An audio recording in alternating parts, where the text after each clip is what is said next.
Cheguei, Brasil. Pois é, tá começando mais um Expresso 30, o seu programa que é bem rapidinho, é um expresso com as notícias da semana na política. É o programa PPP, Política, Poder e Polêmica. E sim, nós temos polêmicas no programa de hoje, porque a semana foi polêmica. Tem PEC da blindagem, tem troca no STF, tem tudo que você quiser no seu Expresso 30. A gente tem opinião forte, a gente faz a crítica, mas tem aquela pitada de bom humor, porque é fim de semana, né? Você sabe disso. Olha só, no programa de hoje, vamos falar sobre os senadores que barraram e enterraram a PEC da blindagem, vitória do Partido Novo. Vamos falar também da Lei Magnitsky. Esse nome todo mundo se complica, né? Magnitsky. A Lei Magnitsky que pegou a esposa de Alexandre de Moraes. Pois é, e agora ele se preocupou. Agora ele chiou. E a gente vai falar isso. Tá tomando do próprio veneno. Vamos falar também sobre a química que rolou, segundo o próprio Trump, entre ele e o presidente Lula. Trump disse que rolou uma química, que queria uma conversa a dois. Só que parece que Lula correu dessa conversa. Vamos falar sobre isso hoje. Vamos falar também sobre a CPMI do INSS. Pois é, o careca ainda é o assunto da CPMI. Porque o sócio dele foi preso, mas foi liberado sem nem pagar fiança. Vamos falar sobre isso. Vamos falar também sobre o ministro de Lula. Pois é, o Sidônio foi encurralado pelo nosso xerife Marcel Van Hatten. E nós vamos mostrar, está lindo. O vídeo está lindo, coisa maravilhosa, linda de se ver.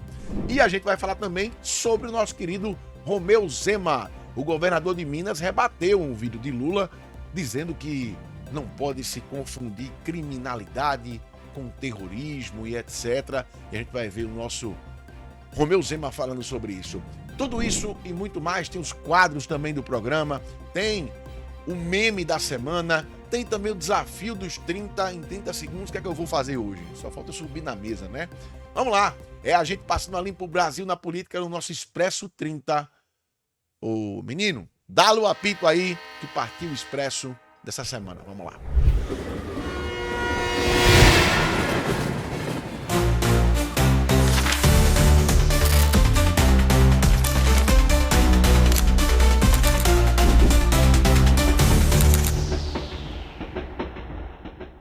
Pronto, vamos partir para nossa primeira estação. Lembrando que você pode mandar os seus comentários, mande sua opinião, porque a gente vai ler todo o programa. A gente pega os comentários de vocês e a gente vai ler esses comentários aqui, tá bom? Vamos lá, a primeira estação de hoje é a PEC da blindagem. Depois de muita polêmica, a PEC da blindagem foi para o Senado e no Senado ela morreu. Os senadores rejeitam por unanimidade na Comissão de Constituição e Justiça do Senado a PEC da blindagem. A proposta foi arquivada pelo presidente do Senado, Davi Alcolumbre. Claro que entre os votos para que a PEC da blindagem não passasse, esteve o voto do nosso querido Eduardo Girão, senador pelo Partido Novo. E a deputada Adriana Ventura, a nossa queridíssima Adriana Ventura, falou sobre os bastidores dessa PEC da blindagem. Tem um vídeo aí. Solta aí pro pessoal ver. O Senado acaba de rejeitar a PEC da blindagem na CCJ. Eu acho que isso é importante na medida em que a gente tem que acabar com o foro privilegiado, não aumentar. A gente sabe que isso é mais um caminho para a impunidade. Então a gente precisa arrumar, inclusive, o remédio certo para os desmandos do Supremo Tribunal Federal e a perseguição a parlamentares. Né? Vamos chegar agora na nossa segunda estação do dia, que é a estação provando do próprio veneno. Pois é. Os Estados Unidos aplicam a Lei Magnitsky na esposa de Alexandre de Moraes. Pois é, ela foi sancionada. Viviane Barsi de Moraes caiu na Lei Magnitsky e com isso ela tem agora os bens bloqueados nos Estados Unidos. A entrada dela também está proibida no país. E aí vem aquela coisa, a proibição de transações ou de instituições que atuam nos Estados Unidos de terem ela como cliente. A mesma coisa que foi aplicada a Alexandre de Moraes. E aí o bastidor daqui é o seguinte, o bastidor é que parece que vem mais gente na história. Parece que vem até filho na história. Sócios Quem comentou isso direitinho foi o meu amigo Deltan Dallagnol. Vamos ouvir. Olha aí comigo. Site oficial aí do UFAC e ela como sancionada. Dá uma olhadinha aqui, ó. Last name, Barcy de Moraes. First name, Viviane. Sancionada oficialmente. Tudo indica que o Instituto Lex ele seja a pessoa jurídica que detém ali o grosso do patrimônio da família do ministro. E por essa razão, o governo americano resolveu colocar não só a esposa de Moraes na lista, como também o próprio Instituto Lex para tornar a aplicação da Magnitsky contra Moraes ainda mais efetiva. Afinal, se a ideia do governo americano é causar um sufocamento financeiro do sancionado e excluí-lo do sistema financeiro global, é necessário também evitar que o sancionado se utilize de laranjas, de familiares, para continuar vivendo normalmente como se nada tivesse acontecido. Então, eu tenho uma informação de bastidor que é bem complicada, se for verdade, mas a fonte é fidedigna. Essa informação diz que, além da esposa de Alexandre de Moraes, também outros sócios podem vir a ser atacados, digamos assim, ou levar à sanção da Lei Magnitsky. Porque qual é a história? O Alexandre de Moraes ele tem um instituto, como alguns ministros têm um instituto, para poder dar palestras, né? Então ele tem um instituto, por sinal o nome é bem propício para o Alexandre de Moraes, que é o Instituto Lex. Só faltou botar o Luthor no final. E aí, os Estados Unidos entenderam que tinha movimentações nesse instituto que teriam que ser também bloqueadas. Por isso, a Lei Magnitsky foi aplicada na esposa de Moraes. E aí, Moraes, a gente chama aqui no Nordeste, estilou. O que é estilar? Ele não gostou da história, ele se sentiu injustiçado, porque foi aplicada a Lei Magnitsky na esposa dele. Ele, inclusive, falou sobre isso, que era uma coisa assim, tal, não vamos conversar. Engraçado. Alexandre de Moraes, que fez o mesmo e até pior com esposas e parentes e filhos dos perseguidos por ele. É provando realmente do próprio veneno e vendo agora como é que se sentiram os familiares de pessoas que ele perseguiu.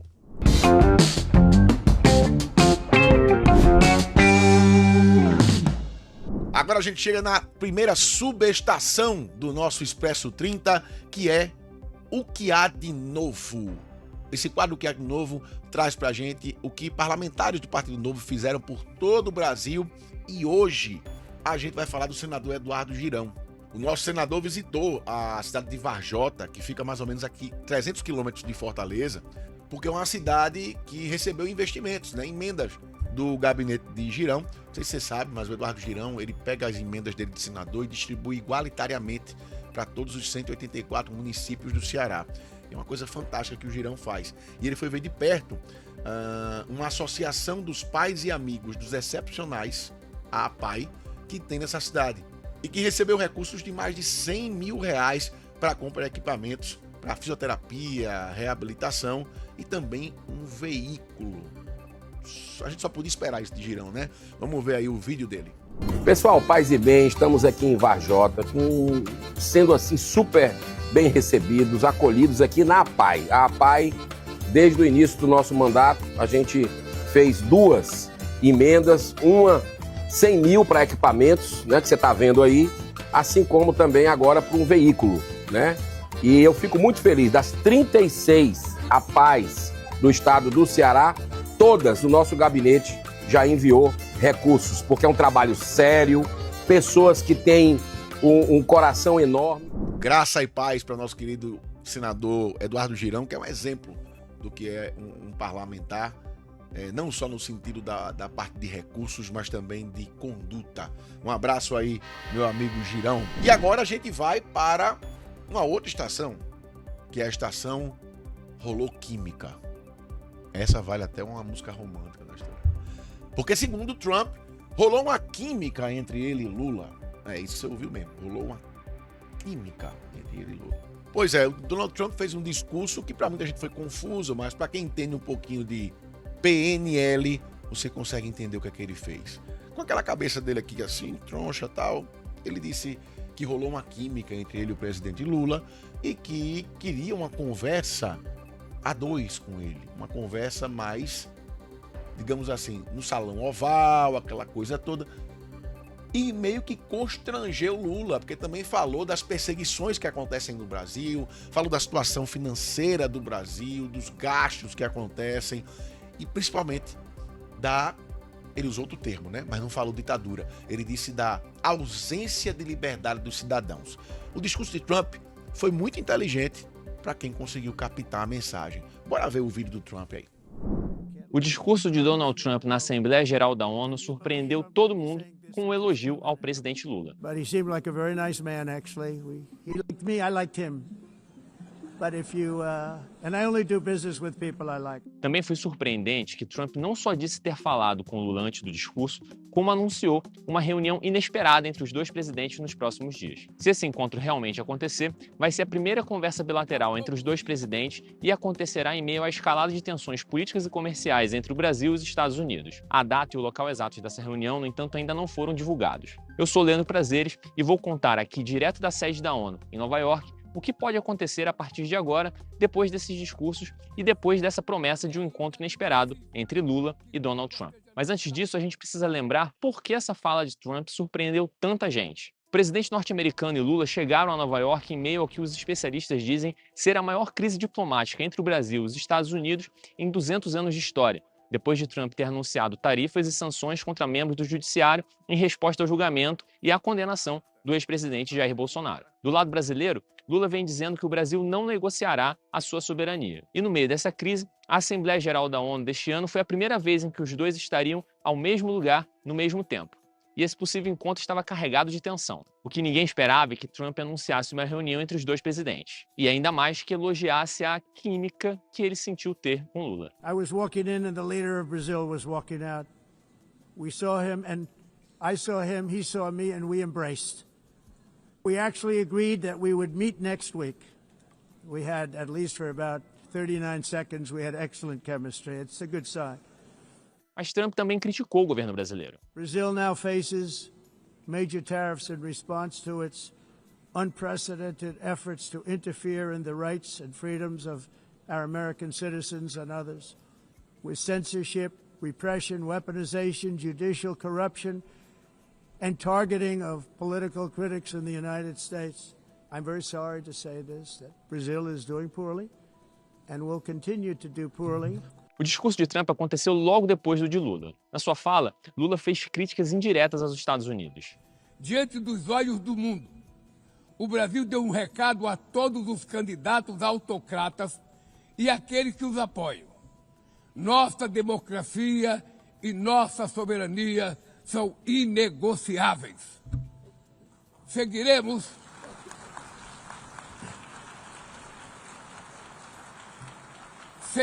como nação independente e como povo livre de qualquer tipo de tutela. Não há justificativa para as medidas unilaterais e arbitrárias contra nossas instituições e nossa economia. Lula, antes de embarcar, já tinha dito à BBC News Brasil que estava pronto para conversar e que não tinha problema pessoal com Donald Trump, apesar de apontar que o presidente norte-americano não atenderia o telefone para negociar o tarifaço de 50% sobre os produtos brasileiros. Mas na véspera da abertura da Assembleia Geral da ONU, uma nova escalada parecia agravar ainda mais o conflito entre os dois países. O governo de Washington anunciou a aplicação da Lei Magnitsky contra a esposa de Alexandre de Moraes e integrantes do judiciário mais próximos ao ministro do Supremo, além do advogado-geral da União, Jorge Messias. No mesmo dia, o deputado federal Eduardo Bolsonaro e o comentarista Paulo Figueiredo foram denunciados pela Procuradoria-Geral da República sob acusação de obstrução de justiça por terem supostamente articulado sanções dos Estados Unidos contra o Brasil. Durante o seu discurso na ONU, Lula não citou os Estados Unidos diretamente, mas fez menções a, abre aspas, sanções arbitrárias e intervenções unilaterais, fecha aspas. A agressão contra a independência do Poder Judiciário é inaceitável. A reunião, que pode acontecer nos próximos dias, colocaria frente a frente dois presidentes que dizem se considerar bons negociadores. Trump, no seu discurso, disse que acabou com 7 guerras sem listar todas e que está fechando acordos comerciais históricos com outros países. Diante do conhecido histórico de imprevisibilidade do presidente norte-americano, ainda resta uma boa dose de incerteza sobre se esse encontro com Lula vai servir para relaxar o clima de tensão entre o Brasil e os Estados Unidos ou se vai levar a um novo patamar de confronto. Depois do discurso dos dois, Eduardo Bolsonaro ironizou a percepção de que Trump estava sendo amigável com Lula. Ele postou nas redes sociais que, abre aspas, longe de causar espanto, a postura de Trump reafirma mais uma vez sua genialidade como negociador. Ele entra na mesa quando quer, da forma que quer e na posição que quer. Enquanto isso, outros líderes como Lula assistem impotentes, sem qualquer capacidade real de influenciar o jogo global. Fecha aspas. Um assessor de Lula com quem eu conversei em caráter reservado disse que o encontro foi realmente rápido e em tom amistoso e que os dois se cumprimentaram apertando as mãos. Esse encontro foi visto como uma mudança de tom nas relações com Trump, mas ele me disse que ainda é preciso esperar o desenrolar dos acontecimentos para saber se essa mudança é ou não consistente. Davison Belém Lopes, professor de Relações Internacionais, disse que as menções de Trump podem ser uma guinada positiva nas relações dos dois países, mas que ainda há muitos pontos a serem resolvidos. E acho que a referência foi mais elogiosa do que não. Enfim, foi mais positiva do que negativa. Então, isso recompõe, de uma certa maneira, as relações interpessoais e pode, sim, redesenhar o que vinham sendo as relações diplomáticas do Brasil com os Estados Unidos. É óbvio que não se desfaz todo o problema diplomático que foi construído diligentemente por Donald Trump desde que ele tomou posse na Casa Branca. Já o Paulo Velasco, que é professor de política internacional, diz que apesar do aceno de Trump, o Brasil pode ficar numa posição perigosa, já que outros líderes foram constrangidos em outras reuniões realizadas por Donald Trump na Casa Branca. O Lula já testemunhou, né, o constrangimento pelo qual, enfim, o Zelensky passou na Casa Branca, o líder sul-africano passou na Casa Branca. Então, não é o tipo da viagem, do encontro que se planeja com uma semana, né? Então, é possível que não aconteça, né? E aí, de alguma maneira, o Brasil será responsabilizado, eventualmente, né, por não ter topado esse diálogo nesse contexto, né, nesse momento, apesar do aceno do Trump. Então, esse é um primeiro ponto. Então, é uma possibilidade que existe e que colocaria o Brasil numa situação ruim, tipo, o Brasil está rejeitando o diálogo com os Estados Unidos, né, apesar do aceno feito pelo Trump. E é um encontro perigoso. Bom, e com isso eu fico por aqui. Você pode acompanhar os próximos passos dessa crise diplomática entre o Brasil e os Estados Unidos, acompanhando aqui no nosso canal no YouTube, em bbcbrasil.com e em todas as nossas redes sociais. E aí, depois desse discurso, ele voltou a falar, né, que Lula, né, ele se deu bem com Lula, que eles vão ser amigos, vão conversar. E aí depois deu outra porrada, né?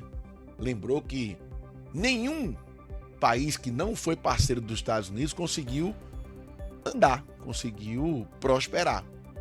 Então deu aquele recado de que, ó, tá se afastando dos Estados Unidos, você vai se dar mal. Olha o trecho aí. I'm very sorry to say this, that Brazil is doing poorly and will continue to do poorly. They can only do well when they're working with us. Without us, they will fail, just as others have failed. Agora tem uma coisa que você não vai ver por aí na mídia comum, mas vai ver aqui no Expresso 30.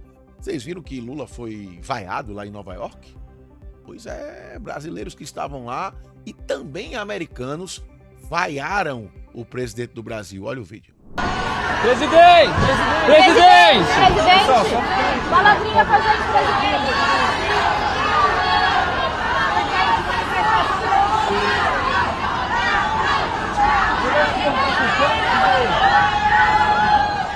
Meu amigo, e aí não dá pra entender, né? Dizem que é o presidente de todo mundo, que não sei o quê. Cadê a popularidade do Lula? Ele não faz um evento de rua no Brasil se não for com o famoso pão com mortadela, né? Ele não consegue sair na rua sem ser atacado, vaiado, de certa forma. Dizer que a maioria dos brasileiros quer esse cara como presidente, me perdoa, não quer não, tá? E aí vamos agora para uma outra estação do Expresso 30. Vamos para a estação careca do INSS. Ele ganhou uma estação só para ele, porque é o assunto mais falado da CPMI. Ó, mais uma vez, teve treta, teve confusão durante os depoimentos na CPMI do INSS. Dessa vez, a história é o seguinte. O sócio do careca, Rubens Oliveira, ele ficou em silêncio. Ele não quis falar. Só que esse silêncio custou mais ou menos caro. Rubens teve a prisão decretada durante a CPMI, né? Segundo a CPMI, ele escondeu documentos, fugiu das respostas, faltou com a verdade. Só que é o seguinte, tudo isso terminou em nada. Porque ele foi preso, mas depois foi solto sem sequer pagar fiança. A gente tem um vídeo aí, vai lá. Mas aqui, senhores, quero deixar isso muito claro, não é terra sem lei. A nossa paciência, ela tem limites. E a nossa determinação, não. Nós vamos até o fim com essa investigação. Então, além de Carlos Viana, né, ter ido pra cima assim, o nosso xerife Van Hatten também foi pra cima, e aí, com muito mais veemência, do sócio do Careca. Bora ver o Van Hatten aí. Também chama a atenção, o senhor recebia 70 mil reais por mês, mas vive de aluguel, tem um carro de 220 mil e que tem 300 mil na poupança. O que o senhor fazia com... O senhor dava para alguém uma parte desse valor que o senhor recebia, de 70 mil reais por mês? Me reserva o direito a ficar em silêncio com relação a essa pergunta. O que nos causa também uma impressão muito negativa é ver que a sua evolução patrimonial, que até 2022 era razoavelmente, se bem que 2021 já demonstrava uma mudança, depois teve movimentações, são a barra cinza, muito maiores do que aquilo que o senhor declarou. Por que as suas movimentações bancárias eram tão maiores nas suas contas em relação àquilo que o senhor declarou? Agora, aconteceu uma coisa que é raro de se ver. O nosso senador Eduardo Girão perdeu a paciência. E o Girão perdeu a paciência nessa CPMI. Mostra aí. Tem que respeitar a CPMI. Ninguém está aqui para brincar, para passar a mão na cabeça de ninguém. Então eu acredito que isso a gente sai um pouco triste do desfecho, mas como milhões de brasileiros foram lesados com tudo que aconteceu e ele poderia dar informações, né, e teve essa oportunidade em vários momentos e não fez, né, eu acredito que a gente não pode tolerar, porque tem muita gente sofrendo com isso e nós vamos puxar o fundamento. Tomara que na prisão ele reflita, né, e a gente percebe que ele está arrependido. Ele falou, uma pergunta que nós fizemos, né, ele está se sentindo enganado, ele falou isso, mas ele precisa, deu para perceber que sabe de alguma coisa e tomara que ele reflita na prisão e entregue os verdadeiros culpados, os peixes graúdos. É isso que o brasileiro quer saber nesse governo Lula, porque tudo, vamos dizer, explodiu, o valor de roubo foi uma coisa espantosa. O governo Lula teve 2 anos para tomar alguma posição e não tomou posição nenhuma. Então isso está na conta do governo Lula e ele tem a oportunidade de colocar e nós vamos atrás de todos. Parabéns pelo trabalho. Tamo junto. Então, prisão decretada, tudo certo, o cara, né, escondeu coisas na CPMI, o cara mentiu, depois o cara é solto, sem nem pagar fiança. Carlos Viana pediu explicações sobre essa liberação dele, olha só. Está registrado em ato o comportamento do depoente nessa CPMI. Diante das mentiras constatadas, das contradições flagrantes, da ocultação de documentos, está caracterizado o crime de falso testemunho.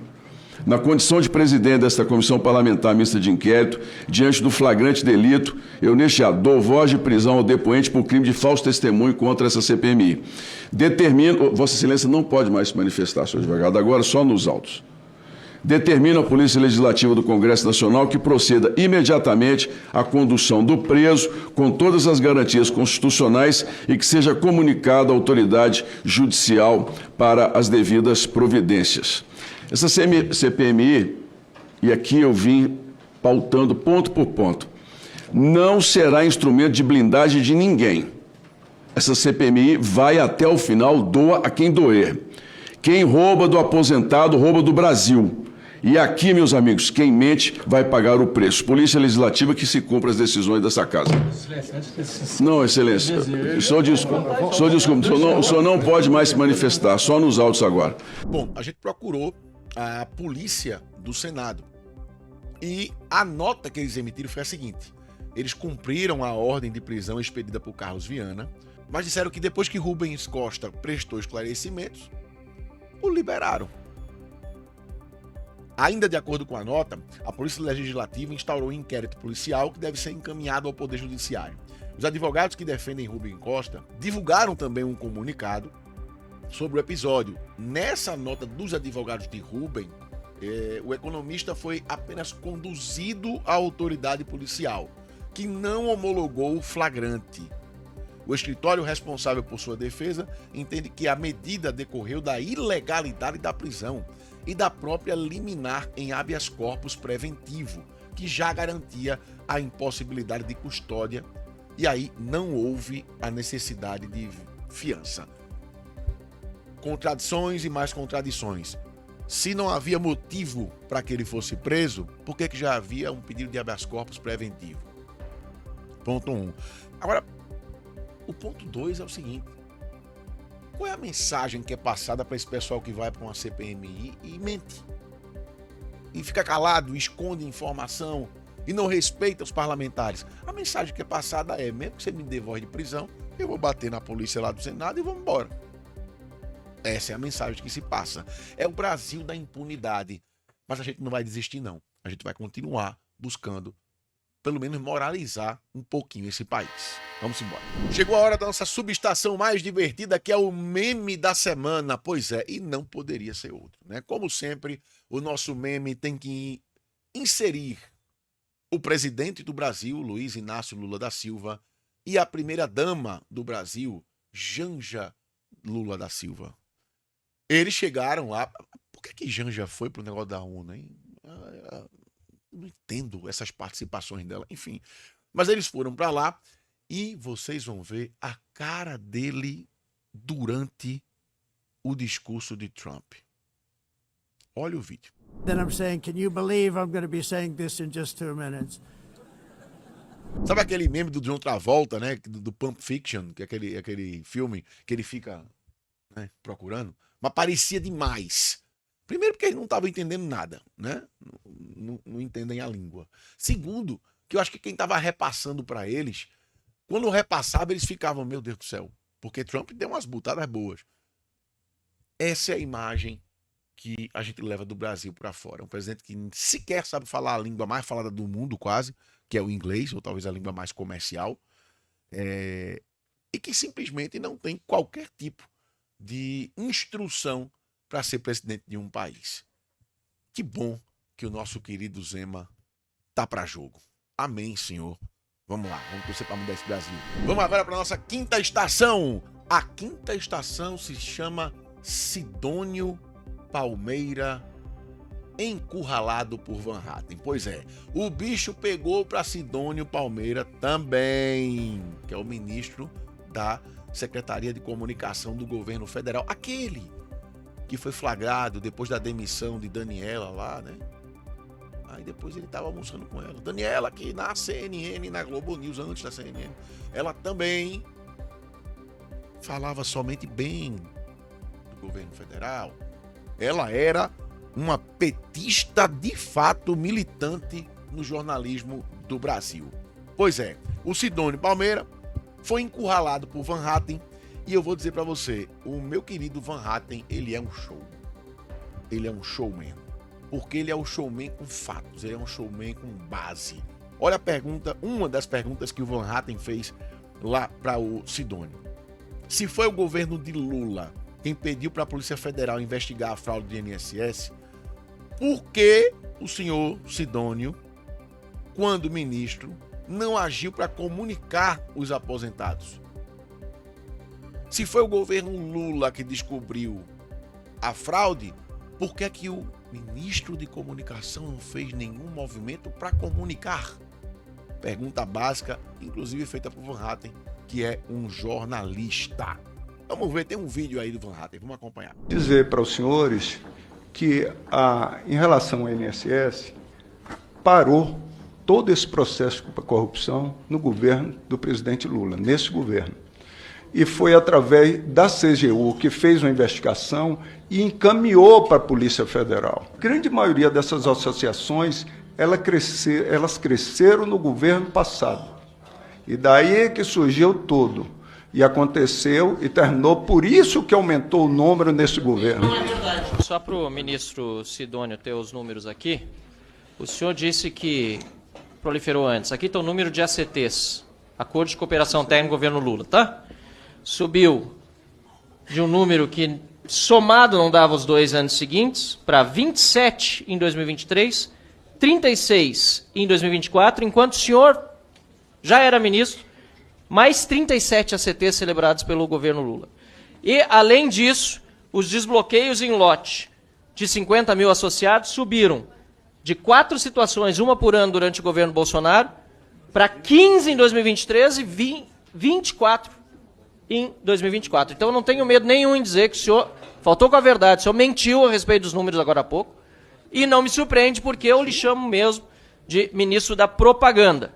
Porque a propaganda, na pior acepção do termo, necessita da mentira para ser exercida, e esse governo só pode subsistir a partir da proliferação e da repetição das mentiras. Então, fica até chato você ter que lembrar o tempo todo das contradições desse governo, das contradições dessa gestão do PT no país e em todos os estados e cidades que eles gerem. É o tempo todo contradição. Porque as mentiras não se sustentam. Então, quando é mentira, você conta uma versão aqui, daqui a pouco tem outra versão ali, e aí você entra em contradição. É claro que o governo Lula não fez esforço nenhum para poder descobrir ou barrar ou consertar essa fraude do INSS. Até porque um dos grandes beneficiados com ela é o irmão do próprio presidente do Brasil.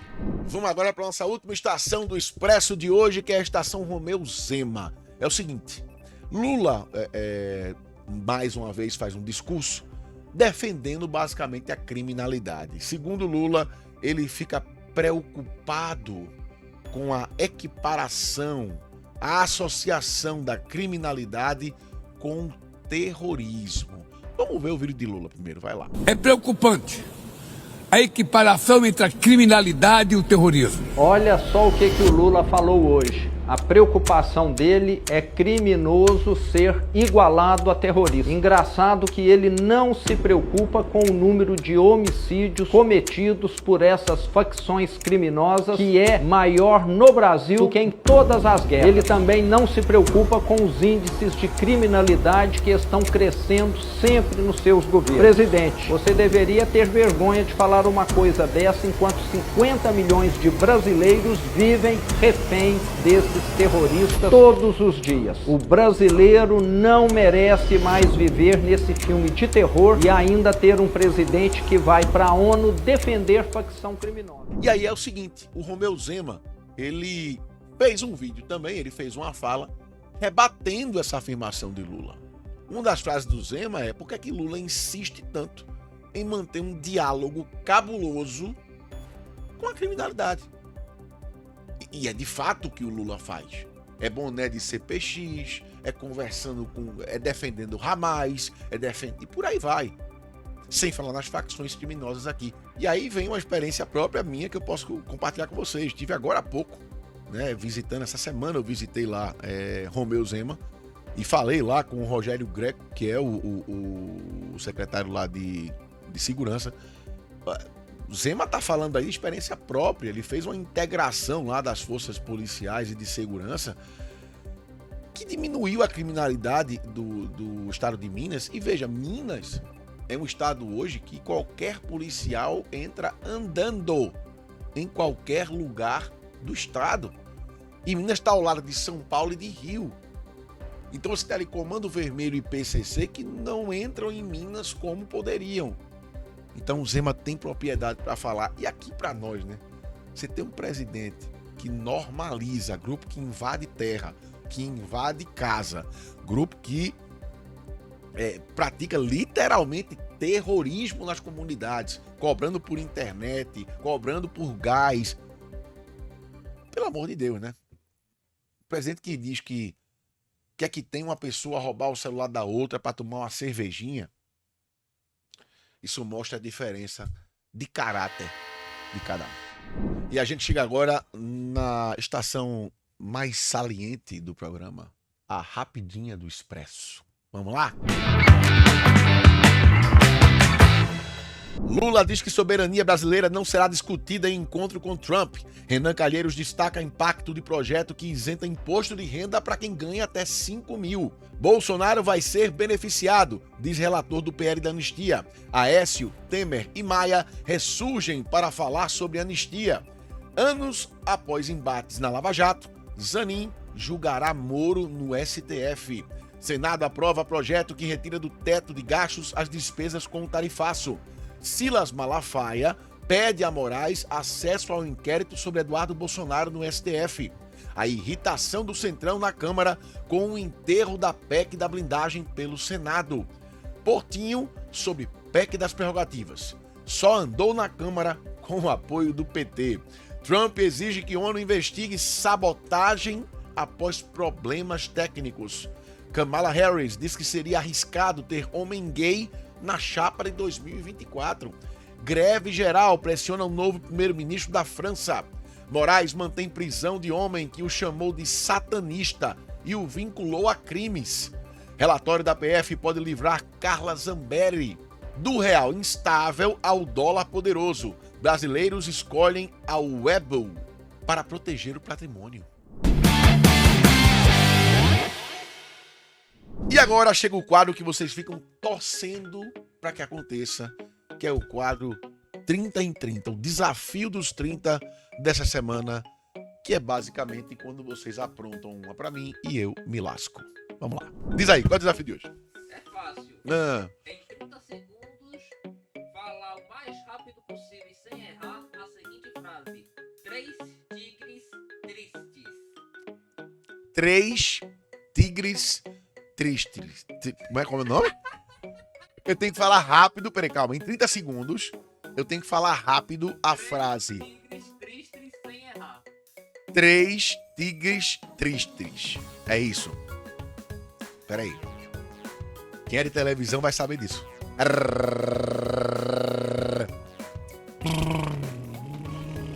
Pode aquecer? Pode aquecer?